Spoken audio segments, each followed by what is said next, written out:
देखिए, मैं ये कहना चाहती हूँ कि ये अभी लोअर कोर्ट का डिसीज़न या उनकी सेइंग्स हो सकती है, और हम सब जानते हैं कि जब ये सारा मामला उठा था तो किस तरीके से सबूतों के साथ उन्होंने छेड़छाड़ करी। 150 मोबाइल जो है उन्होंने ख़त्म करने की कोशिश की, सारा उसका डाटा उड़ा दिया गया। अगर वो सही थे, आज जितने घड़ियाली आंसू वो दिखा रहे हैं, ईमानदारी की, कट्टर ईमानदारी की बातें कर रहे हैं, तो मैं उनसे कुछ प्रश्न पूछना चाहती हूँ। अगर वो सही थे तो क्यों जैसे ही जांच शुरू हुई तो उन्होंने अपनी ये लीकर पॉलिसी को विड्रॉ कर लिया, तुरंत वापस किया? अगर वो सही थे तो ऐसा क्यों किया गया? अगर वो ये कह सकते हैं कि एक के साथ एक दारू की बोतल देना दिल्ली के लिए सही था क्या वो ये कह सकते हैं कि जिस तरीके से उन्होंने इस पूरे सेक्टर को प्राइवेटाइज करने की दिशा में काम किया और जो आपका ट्रेडर था उसको आपने, उसका जो कमीशन था 5% से उसको 12% कर दिया, उसका मुनाफा बढ़ाया, उस मुनाफे में आपकी शेयरिंग ऐसा पूरी तरीके से दिखाई देती थी, क्या वो गलत है?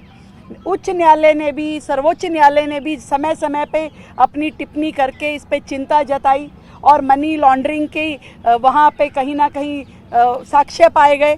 तो क्या वो आप क्या कहना चाहेंगे उस पर? आज आप बड़े हुंकार भर रहे हैं कि हम तो ईमानदार थे। अरे ये सारी की सारी चीज़ें, एक चीज़ नहीं है, 20 चीज़ों में आपने दिल्ली की जनता के साथ बेईमानी की।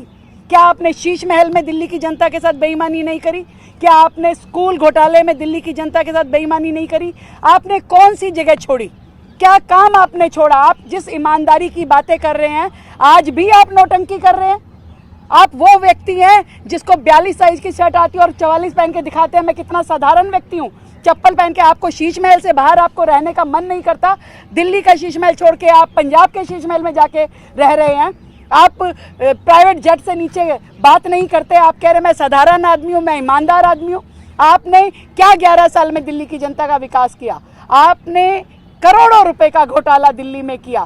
क्लासरूम को आपने, शौचालय को क्लासरूम बोल बोल करके आपने यहाँ पे काउंटिंग। आज भी उनके समय की BCO बिल्डिंग अधूरी पड़ी है जिसमें आपने कॉस्ट इतनी बढ़ा दी, आपने सीधा सीधा कॉन्ट्रैक्टर्स को फायदा पहुंचाया। डबल कॉस्ट के प्रोजेक्ट आज भी पड़े हैं। कितनी सारी आपकी योजनाओं में आज तक रोजाना घोटाले निकलते हैं कि जिसके लिए आपने सैंक्शन 10 करोड़ किया और 150 करोड़ का खर्चा हो गया, जिसके लिए आपने सैंक्शन ही नहीं किया और फिर भी सालों तक आपने उसका अमाउंट बांटते रहे और पता नहीं क्या क्या किया। तो दिल्ली की जनता ने पहले ही न्याय कर दिया था, पहले ही आपको सत्ता से बाहर कर दिया, दिल्ली से बाहर कर दिया।